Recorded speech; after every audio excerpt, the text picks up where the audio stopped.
अखिल भारतीय ज्योतिष विचार संस्थान के YouTube चैनल से बात कर रहा हूँ।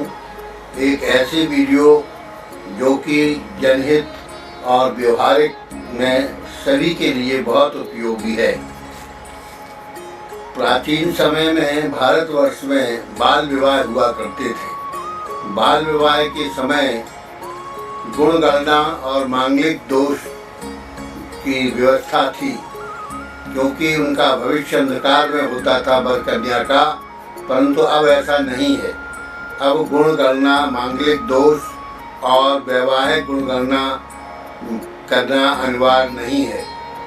अखिल भारतीय ज्योतिष विचार संस्थान के सभी विद्वानों ने यह विचार विमर्श करके निर्णय लिया है कि अब इस समय 18 वर्ष के बाद, 18 और 21 वर्ष के बाद वर कन्या में कोई भी वैवाहिक दोष नहीं होता है। अतः जैसे कि गुणई कोड़स्वी निन्यम वन्यम विंशत तथा त्रिंसम श्रेष्ठो उत्तमो उत्तमाति नेष्टा। विवाह गुणगणना के लिए 16 गुण से कम नहीं मिलना चाहिए। 17 से 20 तक मध्यम, 20 से 30 तक श्रेष्ठ और 30 से ऊपर 36 तक जो है उत्तमा अति नेष्ठ होते हैं। इसीलिए ये गुणगणना है।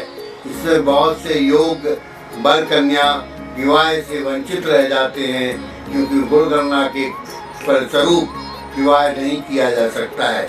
इसी प्रकार मंगली दोष पर विचार करते हैं। मंगल जो है जन्म कुंडली में जातक बालक व बालिका की प्रथम भाव, चतुर्थ भाव, सप्तम भाव, अष्टम भाव व 12वें स्थान में यदि मंगल है तो वह कुंडली मंगली होती है। परंतु यह उस समय की बात है जब बाल विवाह हुआ करते थे।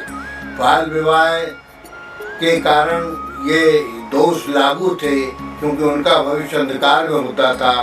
अब क्या है कि 8 वर्षात् भवेत् गौरी, 9 वर्षात् रोहिणी, 10 वर्षात् भवेत् कन्या अतुदम रजस्वलाम।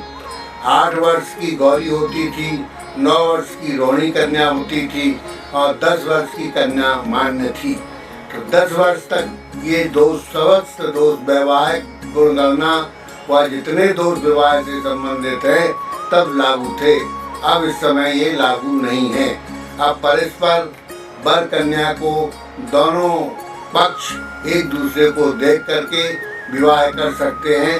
इसमें उनका भविष्य सामने होता है, इसलिए गुण मिलाने की कोई आवश्यकता नहीं है, न मंगली दोष की कोई आवश्यकता है।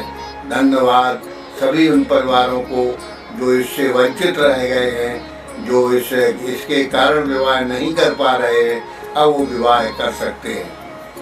धन्यवाद।